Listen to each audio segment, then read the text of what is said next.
So we are discussing engine lubrication system.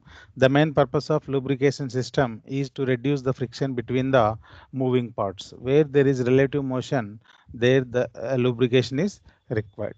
So the lubricating oil we are using is not only you not only reduce the friction, it also carries certain amount of heat. It carries some of the foreign particles or carbon deposits present inside the engine, and it also gives the cushioning action to the crankshaft when the load on the engine increases, right? So do you know how to specify the lubricating oil? Right, if you want to use lubricating oil for your bike, what is the specification? Which specification you are following? You don't know, right? Directly you are giving to the mechanic, he is taking care of all the things. You don't know which what is the number of the lubricating oil, which type of lubricating oil we are using. You don't know. Can anyone knows? Sir, 10W40. 10W 10W40. 40, right? 40. Usually, yeah. What 10W indicates, what 40 indicates. So usually the lubricating oils are graded by SCAE, Society of Automotive Engineers. Okay, right. Earlier, now you have single grade oils and multi grade oils. Single grade oils and multi grade oils also. Nowadays we are using all multi grade oils. Okay, so single grade oils are SCAE 10W, SCAE 20W, SCAE 15W, like that, and SCAE 10, SCAE 20, SCAE 30. So these are all single grade oils. Whereas coming to multi-grade oils, I am writing here SCAE 10W20, SCAE 20W30, like that, right? So what is this W denotes? Anyone? Cooling, sir. W denotes it is winter. During winter we will go for these oils 10W, 20W and 15W. Whereas normal number denotes 10, 20, 30. These are used for summer purpose. Okay, and similarly now by integrating this winter plus summer, these are all single grade oils. Either you can use either winter we have to use this particular oil, and if it is summer you need to use go for this particular oil, right? So to overcome the difficulty, we came with the multi-grade oil. There we are denoting SAE 10W20, means 10W for winter and 20 for the summer season. So these are all multi-grade oils usually. Okay. Right. So the purpose of lubrication system is not only to lubricate, it also act as a sealant between the piston and cylinder, so that the gases from the combustion chamber will not enter into the crankcase, or the gases from the crankcase will not enter into the combustion chamber, right? So yesterday I discussed about blue smoke and black smoke. Any doubt in that? When blue smoke will come? When blue smoke will come from the engine? If the lubricating oil is getting leaked into the crankcase, then you will get the blue smoke. And when we will get the black smoke, if you accelerate suddenly, then the air present inside the engine cylinder is not sufficient to burn that particular fuel. So therefore some amount of fuel will be left without burning or partially burning. Thereby you are getting the black smoke. Okay, so blue smoke is dangerous, black smoke is not a problem. Right. So purpose of lubrication system, as I told, it is used to clean the particles like carbon deposits, everything. It also carries certain amount of heat from the piston and cylinders. Okay. It also absorbs the shocks, and it also absorbs the contaminants, right? Right. So the types of lubrication system, we have petrol or mist lubrication and auto lube. These two systems we are using in two-stroke engines, and for four-stroke engine we will go for splash and pressure feed. This pressure feed is again we have wet sump lubrication and dry sump lubrication, right now. So in case of petrol or mist lubrication, we are mixing lubricating oil along with the petrol. Right now we are mixing lubricating oil along with the petrol after the carburetor. Sorry, so along the carburetor, the air fuel mixture and lubricating oil will enter into the engine crankcase. Therefore, the lubricating oil present inside the air fuel mixture will be helped for the lubrication purpose. Whereas in case of Autolube system, here we are not mixing lubricating oil with the petrol, but there is separate chamber for the lubricating oil, and that lubricating oil will be injected into the engine crankcase through the nozzles at the required times. Okay, na? So these two are the two-stroke engines, right? So Autolube system is somewhat advantageous compared to the mist lubrication system. You can observe in Kinetic, Honda, and Yamaha RX100. Okay, so the main problem with this mist lubrication system is when the engine is going down a hill, at that time we don't accelerate. If you don't accelerate, the amount of air fuel mixture entering into the engine cylinder will be very small. Therefore, the lubrication is not sufficient for that time. During idling time, the lubrication is not that much effective in case of mist lubrication system. Okay, so that those are the problems associated with the two-stroke engine. In spite of that, it is giving more pollution. Okay, so it is more pollution, but the advantage is cheaper as well as the design is very simple. Okay, and next will be in four-stroke engine we are using splash lubrication system. And what is the proportion of lubricating oil? The proportion of lubricating oil should be 2% to 5% of the petrol. Means if you use 1000 ml of petrol, we need to pour 20 ml to 50 ml of lubricating oil. We used to call it as 2T oil. Okay, so we can mix 20 ml to 50 ml. If you mix more fuel, lubrication will be more. At the same time, you will get at the exhaust you will get lubricating oil will get leaked. You can observe some amount of oil drops also from the exhaust in case of two-stroke engines. Okay, so advantages are simple and low cost. Disadvantage is exhaust and some amount of carbon will be deposited over the piston crown and it will block the passage. It will clog the piston. Okay, that is a problem. And during the closure throttle, that is down the hill, the lubrication is not sufficient. Those are the limitations. And in case of Autolube system, as I said, there will be separate tank will be there, and by using nozzles we will spray in the crankcase. It is efficient than mist lubrication system used in Kinetic, Honda, Yamaha RX, etc. Right.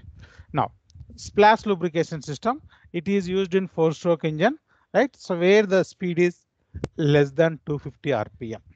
Right, as usual, we know for four-stroke engine there will be dedicated crankcase to carry the lubricating oil, so that will be stored in the bottom of the engine crankcase and maintained at the determined level. Right, so there will be knob will be there. Right, so by operating that knob, you can check whether the lubricating oil is here. You can see gauge will be there, so there will be minimum level will be there and maximum level will be there. Always the lubricating oil should be between these two marks.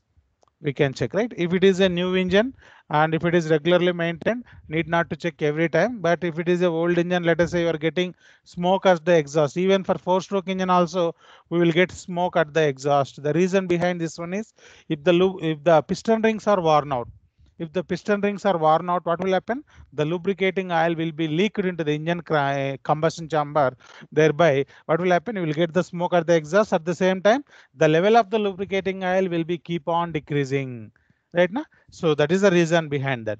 Okay, so you need to maintain that level. If you don't maintain that level, what will happen? The lubrication is not perfect. Wear and tear will be there. You need to replace the parts in no time. Okay, so now the oil is stored in the engine crankcase. That oil is drawn by the pumps, okay, and delivered through a distribution pipe into the splash trough. What is splash trough? Okay, so splash trough is nothing but it is a reservoir, intermediate reservoir, where the lubricating oil is stored from the crankcase.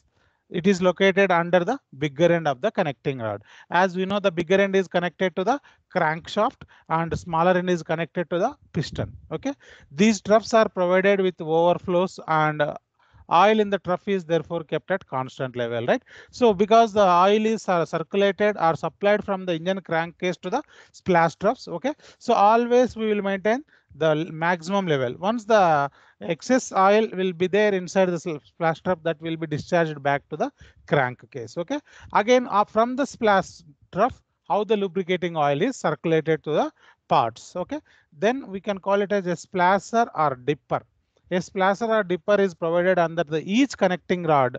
How many number of cylinders are there? That many number of splash troughs are there. Okay, so below the every connecting rod, we will provide some cavity where we are storing the lubricating oil. From this, we will circulate the lubricating oil by using splasher or dipper. It is provided under the connecting rod and which dips into the oil for every revolution of the crank, and the oil is splashed, right? Like some spoon like that. It will pump like the upward direction, right? So once you come to the college, I will show you. It is there in our lab also. Okay, right. So it is splashed all over the interiors of the crankcase into the pistons and exposed portion of the cylinder valves.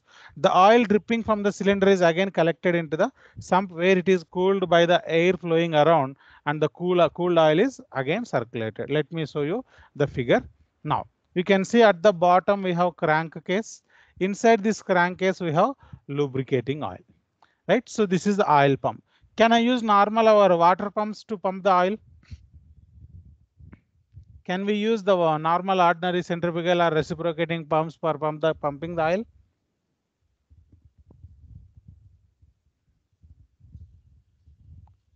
Tell me.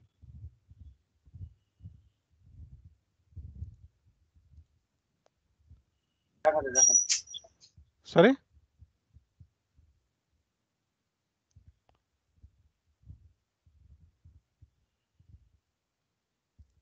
We can't use normal available pumps to pump the lubricating oil because of its viscosity.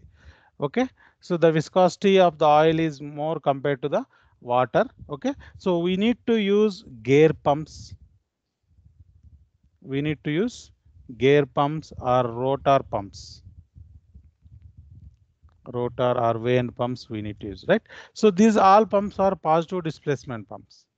These all are positive displacement, means they will deliver the fixed quantity of the fluid at every revolution. Okay, that is the reason we used to call it as positive displacement pump, right? So we can use gear pump. Okay, even for a power steering of our vehicles also we'll use. In power steering also we are using lubricating oil to reduce the work. Okay, so therefore all are wherever it is to pump the oils, even for hydraulic oil or any oil, you will use gear pumps or rotor or vane pumps. Okay, now this is the crankcase and is a lubricating oil. This is a filter, right? To I told the lubricating oil will also collect the carbon particles from the different parts of the system. Therefore, that will be coming back to the sump. Okay. Again, I should not send back to the engine part. Therefore, I'm using some filter, or you can say strainer.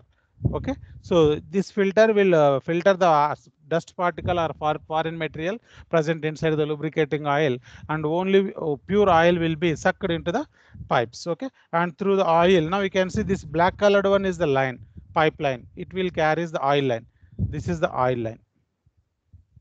This is the oil line, right? So this oil, and here we have some pressure gauge to know the pressure inside the oil lines. Okay, now I told troughs are there. Now we have one connecting rod, second connecting rod, third connecting rod here, and fourth connecting rod, right? So it is the 4-cylinder engine. Under this is one connecting rod, here we have one more connecting, like that 4 connecting rods are there. These are called oil troughs. We have total 4 numbers, 1 2 3 4, right? Now till here it is the connecting rod, and there is separate scoop or dipper. Now this is the scoop or dipper. So that what will happen, it is like spoon. Every rotation it will pump the lubricating oil upward direction. You can see these dots are called oil.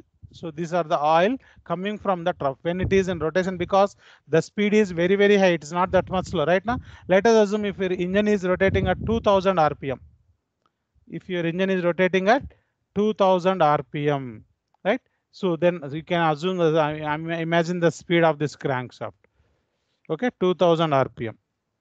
Okay, like that. So means like that every here it, for understanding, so only one connecting rod is shown over here. Like that we have 4 connecting rods will be there, and below the connecting rods we have the dipper, or we can say troughs will be there, and from these troughs the oil will be circulated to the parts. Even the camshaft is needs to be lubricated, right? And here main bearing and end bearing, main bearing, and this side we have end bearing. These bearings also need to be lubricated, and between the connecting rod and crankshaft need to be lubricated, and connecting rod and piston needs to be lubricated because there will be relative motion, and piston and cylinder needs to be lubricated, and even valves needs to be lubricated because they are moving up and down. Okay, all the parts wherever there is relative motion, that those parts needs to be lubricated because due to the relative motion heat will be generated. If you are unable to dissipate that heat, wear and tear will take place. Okay, that right. This is the working of your splash lubrication system. Any doubt in this one? Very simple. Troughs are provided below the each connecting rod, and for the connecting rod some what we call splasher or dipper is provided, and that will pump the lubricating oil upward direction. Right now, it is used for lighter vehicles because the lubrication is not that much effective, and we can go for only 250 RPM. Very small engines. We can go for engine speed up to 250 RPM. Any doubt in this one working of a splash system? So how the splasher is moving up and down? How the splasher is moving? Because it is connected to crankshaft. So crankshaft is rotating, right? When crankshaft is rotating, the splasher Yes, is moving. Splasher is moving up and down. Again, this splasher will not rotate 360 degree. It is like oscillating. It is like oscillating like this. Can you see the pen? Like this oscillation. Just it will move up and down. Okay. So when it is moving upward direction, it will pump the lubricating oil upward direction. Again, it will come back. Again up like this. It will move up and down. Just oscillation. The splasher will not. There is no provision for the splasher to rotate 360 degrees. Only it will just move like this up and down. Okay, I'll show you if yes, if it is available. I think I have some cut models.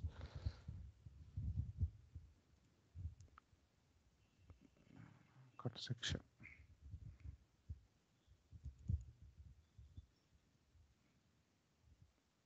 Actually, here it's not here. There will be rod here.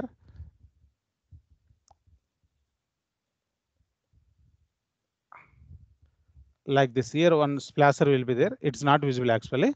Now you can see this is the connecting rod and these are the counterweights. Can you see only one portion is visible, some silver color, right? Like this, there will be extension for this one. It is dipped inside. When the connecting crankshaft is rotating, this splasher will pump the lubricating oil upward direction actually. Here also it's not visible. Here it will be there, but it is not clear actually. It is inside, na? So it is looking black color. Okay. Here splasher will be there. Clear, na? Because here we are not using any. yes, sir. We are not using any pump, and here directly the splasher is located within the crankcase here. Because of small engine, the splasher itself is located in the crankcase.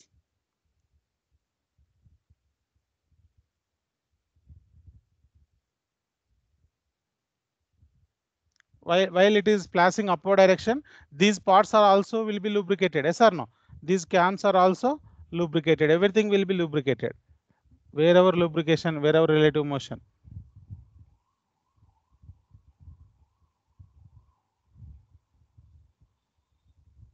Right, it's not visible.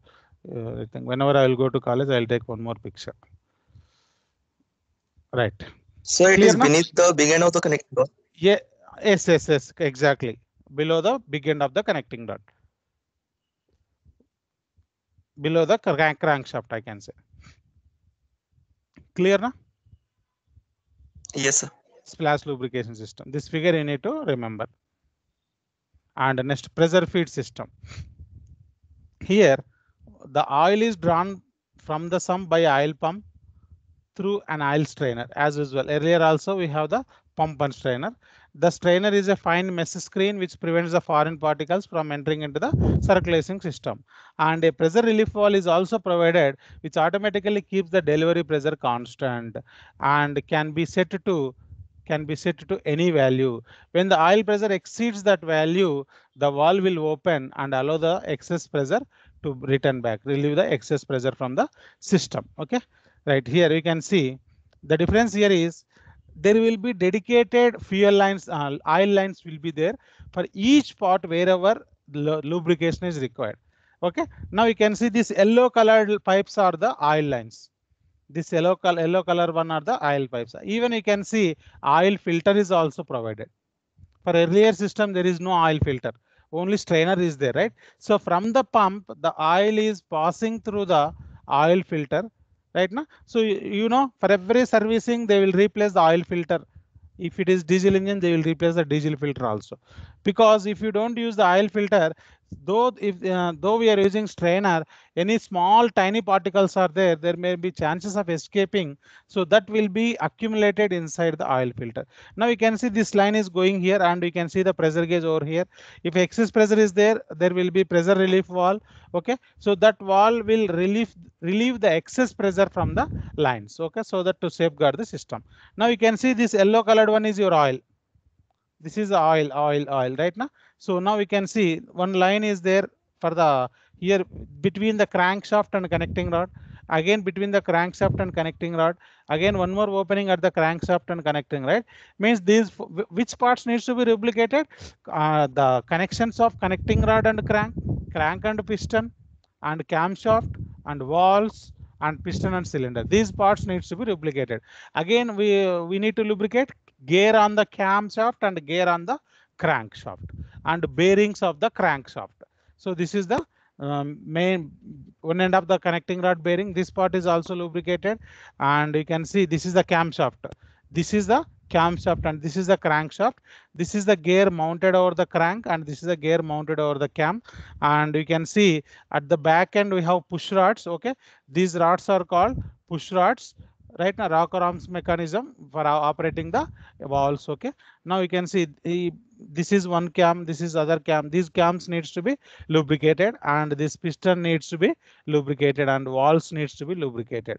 All wherever yellow line is there, those parts are getting lubricated. Right here, we are using dedicated oil line for the lubrication. Earlier we are not using any dedicated line, only the splasher itself will be used for the lubrication. That is, it's not that much effective, right? So in order to overcome the difficulty, we are using pressure feed system. In pressure feed system, we are using separate oil lines for the each relative motion parts. There the lubrication is required, and we are pumping the lubricating oil, and after doing the lubrication, and it also carry the some amount of heat, and again it will be collected back to the crankcase, because the crankcase is mounted at the bottom of the system. Therefore, due to gravity, the oil will be again coming back to the crankcase, and through the incoming air, because it is located at the bottom of the vehicle. When the vehicle is moving, the incoming air will be used to cool the oil, and that oil will be again recirculated back to the parts to be lubricated. Clear?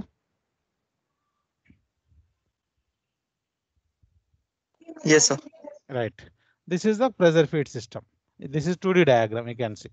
So this black colored line is our oil line. So from here it is going this line.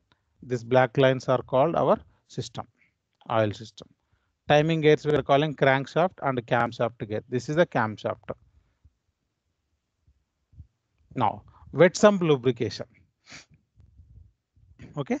In wet sump lubrication, it is similar to your splash system. The only thing is here the splash is replaced by the pump, and here earlier the pump is located inside the crankcase. In this system, the pump is located inside the crank system, but here the pump is located outside of the oil system somewhat. Okay. Now you can see the oil is stored in the sump and drawn into the engine through the pickup and forced around by the pump, protected by the pressure relief valve, and it removes the filter. All the things will be removed from the filter. This is the filter, and carries around in galleries wherever lubrication is there. Okay. Now you can see here, this is the wet system. The pump is mounted outside of the system. The pump is mounted outside, right? So oil from the strainer here, oil from the strainer is sucked through the pump, and it will be supplied to the different parts of the system. And after that, here you can see certain amount of oil will be supplied to the bearing, and remaining oil is sending back to the sump through the filter. We can say this is a half feed. I think next slide it will be there. Okay, because we are the total lubricating oil we are not sending to the sending through the filter. Only part of the lubricating oil we are sending through the filter, and that will be filtered, and again we will correcting back to the sump. Again you can see from here it is going to the bearings.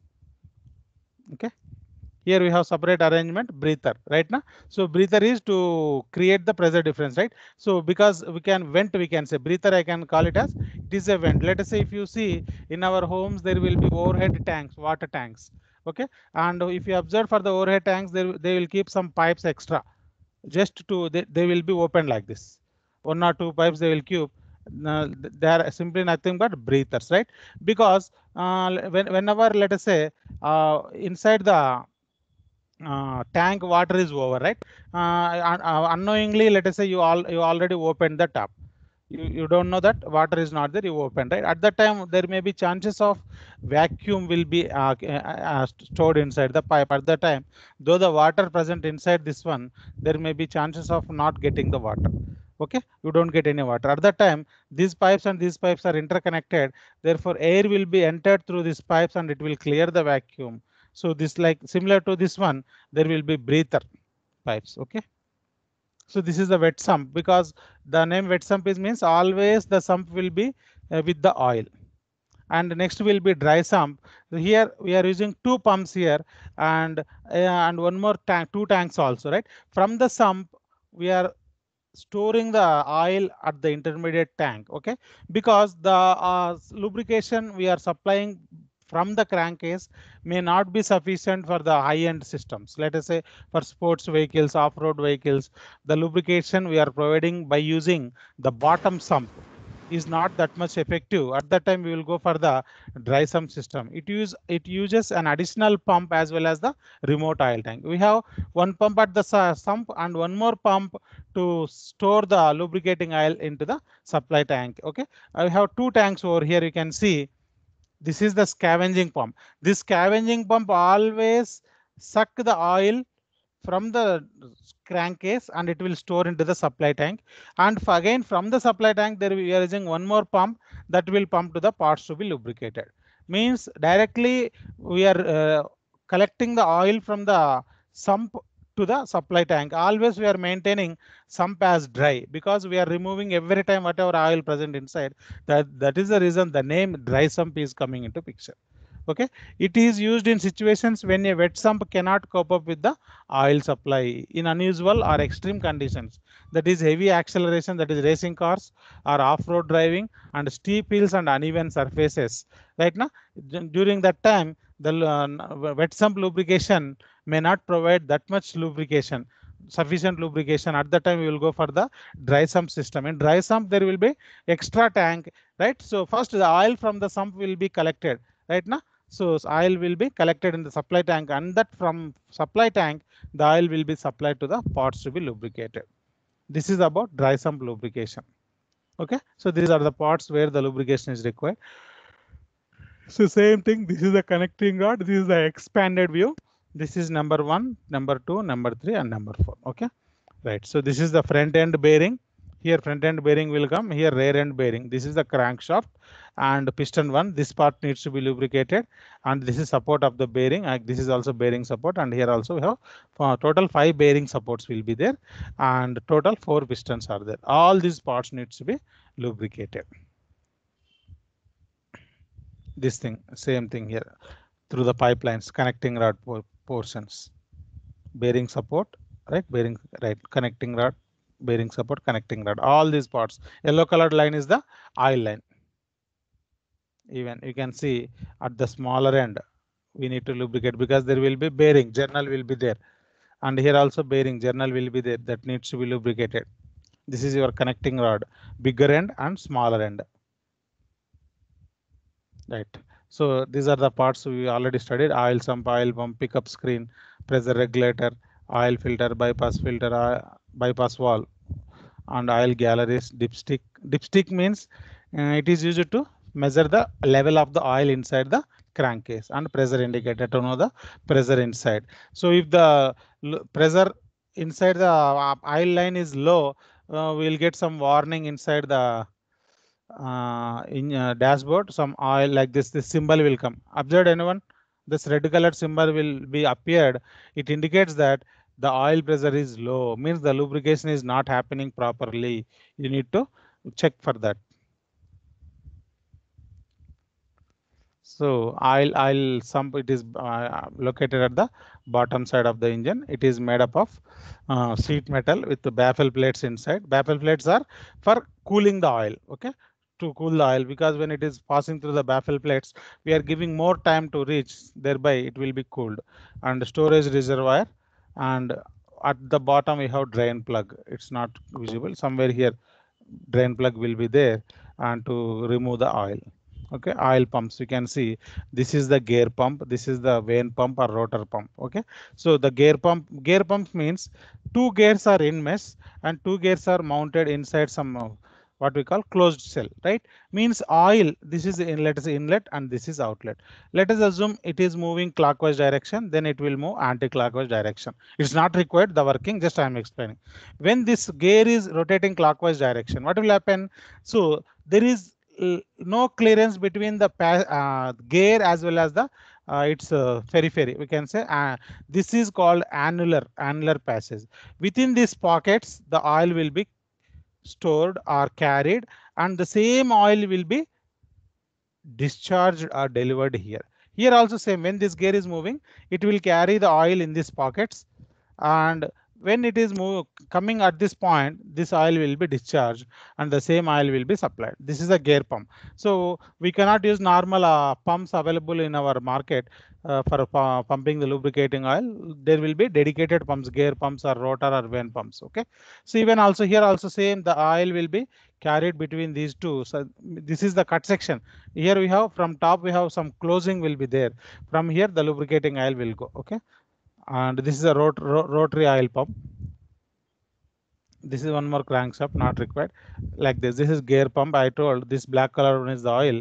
It will be carried like this and it will be discharged over here. So both the gears will move in the opposite direction. Right, oil filter. So you can see this is the oil filter right now. Myco, we can observe most of the Myco or Bosch oil filters will be there right now. So they consist of some porous structure. Okay, some porous structures will be there. Filters are used to screen out the particles. Most filters are of cartridge types. Okay, right. So to remove the harmful materials, these filters are of two types: full flow and bypass. I told, let us say earlier case, only 50% of oil is passing through the filter. If you see in previous slides, here after passing certain amount of oil for bearing, remaining oil is passing through the filter. This is bypass. Whereas in case of full flow, the complete oil before sending to the parts, it will be passed through the filter. Okay, right. So now we'll see in bypass system. This is the gear pump. This is the what we call sump. Okay, so Coyer's filter, and it is means it's not it is a very wide one. Okay, only from bigger particles are accumulated stopped over here. From the gear pump the oil is sucked and part of the oil is passing through the filter and remaining oil is sent to the engine bearings and moving parts. So means I can say that only 50% of oil is filtered. Again that filtered oil is coming back to the sump. Remaining 50% of oil is directly sending to the parts to be lubricated. Okay, part of the oil goes from the sump to the filter and so remaining oil is going for the lubrication, right? So in a time the entire oil is filtered and a very fine filter is used in case of bypass. Whereas in case of full flow system, what we are doing, we are sending the complete 100% of oil through the filter, and from the filter whatever the oil is coming, that oil is used for the lubrication of the parts. This is full flow systems. Got the difference between bypass and full flow? In bypass system, only the portion of oil we are filtering, whereas in case of full flow system, complete oil sucking from the gear pump will be filtered before sending it to the parts to be lubricated. Right now, some relief valves are used to supply the engine in case of filter clogging. Right, you can say this is the dipstick. Right, so level is maintained. This is the minimum level and this is the full level. And you can see this is for cars. You can see this is the dipstick. You can pull it so that you can check the level of the oil, and you can see this is the oil filter, and these are the electrically sensors for the pressure of the oil. as I told, na, this is the symbol. If this symbol appears in the dashboard, it means that the pressure is not sufficient for the lubrication. There may be a problem with the pump, or lines may be clogged due to the dust particles. Okay, so the light on the gauge reads low pressure when the pressure drops below the 10 psi. Okay, na? Right, but correct oil pressure is 40 to 60 psi. If you convert into bar, maybe 2.624 bar. So 40 psi may be almost approximately equal to 2.6 bar, 60 psi approximately equal to 4 bar. This much amount of pressure means minimum 3 times of atmospheric pressure. We can say 3 times of atmospheric pressure. That much pressure should be built up in order to take place the lubrication, right? So the common causes of low oil pressure is oil level may be low because let us say we don't know the piston rings are worn out. Then at the time what will happen? The lubricating oil also will burn along with the air fuel. Thereby the oil level is keep on decreasing, and there may be problem with the pump. So right now even you can see some tractors, you can see some tractors or jeeps, there will be a gauge also, pressure gauge, you can see in terms of, right? If it reads between 2 to 4, then we can say that it is good. Otherwise we need to check. This is a pressure gauge. In nowadays system, now modern days we are getting just symbols. Earlier in olden days directly they are using pressure bars. This is Bourdon tube pressure gauge, okay, that reads the pressure of the oil inside the pipe. Now this is the oil filter. We can see holes here. From these small holes, the oil will go inside inlet, and it will be filter. Again, it is coming top from the center hole, that is outlet. So these are the housing for the oil filter. These are the gaskets, everything. And this is the pressure relief valve. Excess pressure needs to be removed to safeguard the system. And these are the electrical systems to measure the pressure. Right. Generally, we will go for the 10,000, depends on the manufacturer, 10,000 kilometers or 1 year, we need to go for the lubricating oil, right now. So let us say some people, let us say I driven only 2,000 kilometer, why I should go for the oil change, right? So because the oil is repeatedly heating and cooling, yes or no? Once you start the engine, it will be heated. Again, you stop the engine, it will cool, right now. When it is subjected to heating and cooling, what will happen? It will lose its viscous properties. Though the oil may be looking like good in color, it loses its viscous properties over a time. Therefore, even using the car for shorter distance is not advisable. That is the reason. Using the car for shorter, less than 1 kilometer distance, if you are using your car, means whether you are going for 100 kilometers or 1 kilometer, the oil will be heated, again cooled. It will be one cycle. Whether you are going for 100 kilometer or 500 kilometer, doesn't matter. The cycles will be heating and cooling will be one cycle. Right, just you start the engine and off also, it will be one cycle. Like that, if you repeatedly use the engine, right, so though you don't run the more kilometer, the oil will lose its viscous properties. That is the reason the manufacturer advised that if it is a 1 year or if it is 10,000, which is early, you need to go for the replacement of engine oil. That is must and should. Being mechanical engineering, you should instruct your friends or family members. Though you are not using your vehicle for longer, it will lose, the oil will lose its properties. You should replace the engine oil to save the life of the engine. Okay. Now, when the oil will be contaminated, right? So oil will be contaminated by blow by gases. Blow by gases means the gases coming from the combustion chamber. The gases which are leaking from the combustion chamber into the crankcase, right? Along with that, some, let us say, some water. Let us say if because surrounding the engine, we are using water jackets. Through the water jackets, we are circulating the coolant, right? Suppose if the gaskets are worn, right? At that time, what will happen? There may be chances of water entering into the crankcase, or these gases may enter into the crankcase. That will contaminate the lubricating oil. Next, excessive heat can cause thermal breakdown. Excessive heat can cause thermal breakdown of the oil, means losing the lubrication viscous properties, right? And excessive crank can also dilute the oil with petrol, right? And excessive cranking can also dilute. 1 second, somebody unmuted. Roll number 73, I already told you, again you are unmuted.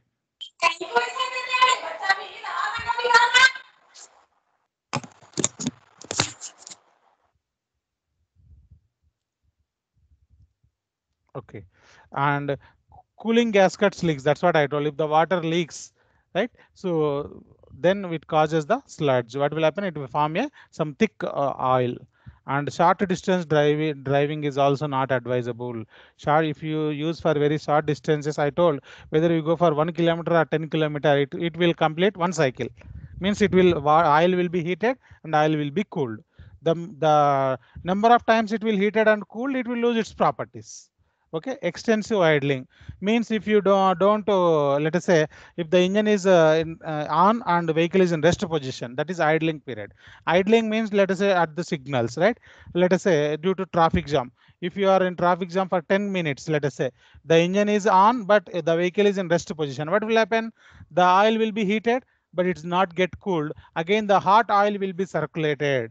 The hot oil will be circulated. You know what is the viscosity of the oil will decrease or increase with the temperature. When temperature increases, what happens to viscosity? Viscosity will decrease. Yes or no? When the temperature increases, the viscosity of the oil will decrease. Therefore, the oil will become thin. Therefore, if the oil is viscous, means it is thick fluid. Therefore, what will happen? It can act as a lubricant. If because of the heating overheat of the oil, it will become thin and it may not in a position to what we call lubrication. It may not be in a position to provide the proper lubrication. Okay, so that is the reason. Again, too much high viscous is not desirable, less viscous is also not desirable. Okay, because if the oil is high viscous, then what is the problem? The flow of the oil is problem. It may not flow that much fast, therefore the lubrication is less. If the oil is low viscous, what will happen? It is very light, it cannot act as a perfect lubrication. Again, that's what you need more. It's not be high, it should not be low, it should be optimum. The viscosity should be optimum, right? Again, cold weather operation, Sir, the but oil we are will, using, tell me, so we are using high grade pumps, no, sir? high grade. Pumps, no, sir? Yeah, If the though viscosity is high, so we can. that we are using high grade pumps, no doubt in that, right? Here the main problem is the flow will be low because of the high viscosity. The oil, let us say this is the connecting rod. Okay, so oil will be circulated. Again, from this it should come back to the crankcase, right? It should come back to the crankcase. Yes, For sir. that what will happen? It more time it will take to come out of this, because high viscous means it has high sticky action. It will stick to the particle. That is okay. But again, what will happen? Again, it should come back to the crankcase. For that, it will take time. Right now, at the time, the more oil will be at the top, but nothing will be present inside the crankcase. It is also a problem. Okay, and cold weather operation and towing of the vehicles.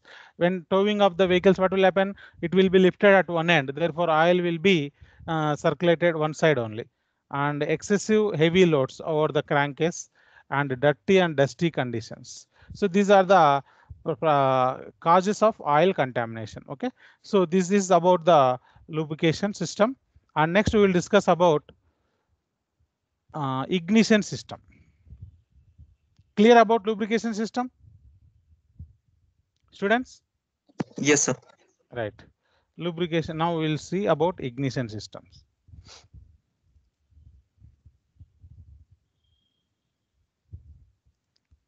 Right.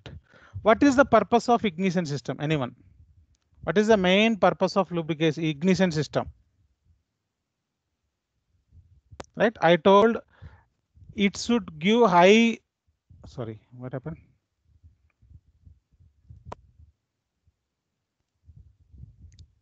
Right. It should give high. Okay. PPT right. It should give high voltage. It should give ignition system is for only petrol engines. Remember, ignition system is only for the petrol engines, right? It should give high voltage across the spark plug, electrodes. And also the one more function is it should supply the spark at the required time. That is at the end of the compression stroke, it should supply the spark to the spark plug. Okay, so basically these are the main elements of the ignition system. Okay, we used to call it as ignition coil. Then this is your ignition switch, nothing but we are rotating the key, right? And that key is connected to battery. Okay, the battery is gonna inside the ignition coil. We have primary winding and secondary winding. Okay, the small winding is the secondary winding, the outer one is the primary winding. Okay, and again this secondary winding is connected to what we call distributor. Okay, inside the distributor we have cam, and primary winding is connected to contact breaker. I'll show you in next coming slides. Contact breaker, and from the distributor the outlet is connected to your spark plug. Okay, right, everything this again this will be driven by camshaft. Okay, now we will see what is ignition system. The system in an internal combustion engine that produces the spark to ignite the mixture of the air fuel. It includes the battery, ignition coil, distributor, spark plugs, and switches and wiring, etc. Okay, it is used in internal combustion engine to to ignite the mixture. That is the reason we require ignition system, right? So the function is, as I told, at the electrodes of the spark plug we require 30,000 volts, but we are supplying hardly 6 volts to 12 volts. That this 6 volts to 12 volts to 30,000 volts will be taken care by our ignition coil. Nothing but there we have primary winding and secondary winding. I'll tell you. Okay, so that will be taken care. We are creating magnetic field and right. So we are stopping the magnetic field. We'll see. Right, and this should be distributed high voltage spark to each spark plug at the correct sequence. This sequence is nothing but firing order. Firing order, right? Means let us say if the firing order is 1 4 3 2, means first the spark to be supplied to the first cylinder, then the spark to be supplied to the fourth cylinder, third cylinder, second cylinder. This is the firing order. Okay, and it should also take care that at what time it should supply the spark. Times the spark, so it occurs at the piston at the near the top dead center, right? And at the same time, the timing of the spark will also varies with the load and speed of the engine. Okay, na? If the engine speed is more, in less time you need to supply the spark. Okay, that will be taken care by the ignition system, right? So these are the basics components of the ignition system: battery, ignition switch, this is the ballast resistor, and this is the ignition coil, and switching device. It's not shown here. Maybe this is switching device, and spark plug and wires for that ignition wires. Okay, so these are the basics elements of the system. Okay, and how it will be like. So from the battery we are connecting to the coil.